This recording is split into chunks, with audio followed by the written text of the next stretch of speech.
Hello friends, welcome to my channel Gujju તડકા.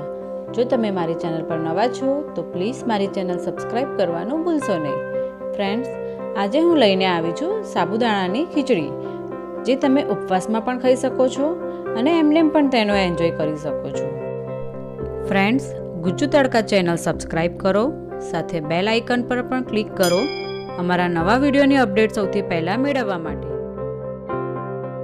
તો આપણે સૌપ્રથમ ઇન્ગ્રેડિયન્ટ્સ વિશે જાણી લઈશું.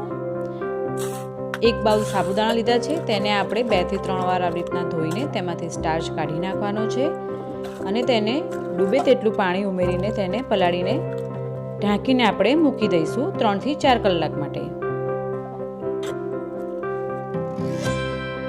એક મોટો અડધો બાઉલ સાબુદાણા લઈશું પલાળેલા, 1 ચમચી સિંધાલુણ મીઠું, 1 ચમચી જીરું, 1 બાઉલ સમારેલી કોથમીર, અડધી ચમચી હળદર, 2 ચમચી ખાંડ, 2 મોટા ચમચા તેલ, 4 થી 5 લીલા મરચાં સમારેલા, અડધો બાઉલ સિંગ ક્રશ કરેલી, મીઠો લીમડો, 1 થી 1.5 લીંબુનો રસ અને 3 બટાકા સમારેલા. તો હવે આપણે તેને બનાવવાનું શરૂ કરીએ. સૌપ્રથમ આપણે એક મોટી કઢાઈ લઈશું અને તેમાં તેલ ઉમેરીશું. તેલ ગરમ થઈ ગયું છે, તો હવે આપણે તેમાં જીરું ઉમેરીશું.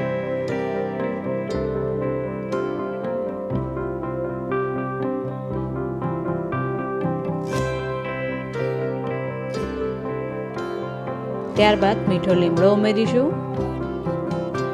સમારેલા જે બટાકા છે તે ઉમેરીશું આપણે અને હલાવી લઈશું.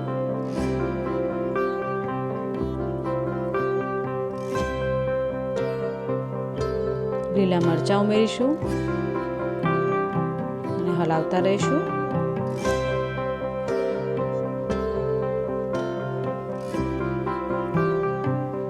મીઠું સ્વાદ પ્રમાણે ઉમેરીશું. અહીંયા મેં સિંધાલુણ મીઠું લીધેલું છે. હવે આપણે તેને 5 મિનિટ માટે ઢાંકીને મૂકી દઈશું. બટેકા આપણા ચડી ગયા છે, તો હવે આપણે તેને બરાબર હલાવીને હળદર ઉમેરીશું.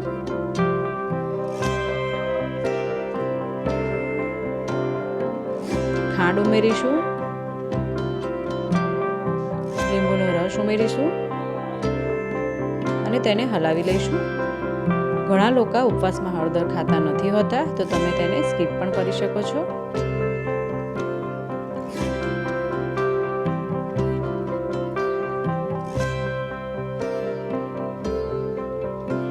સિંગનો ભૂકો ઉમેરી દઈશું આપણે.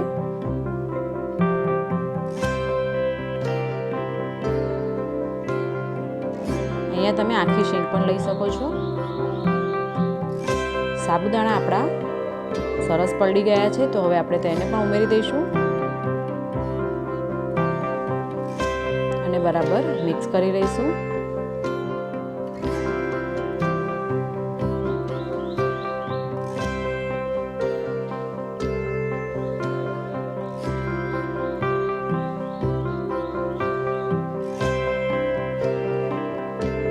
હવે આપણે કોથમીર ઉમેરી દઈશું.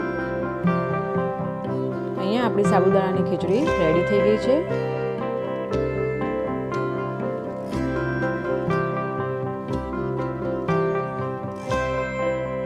તો હવે આપણે તેને સર્વ કરી લઈશું.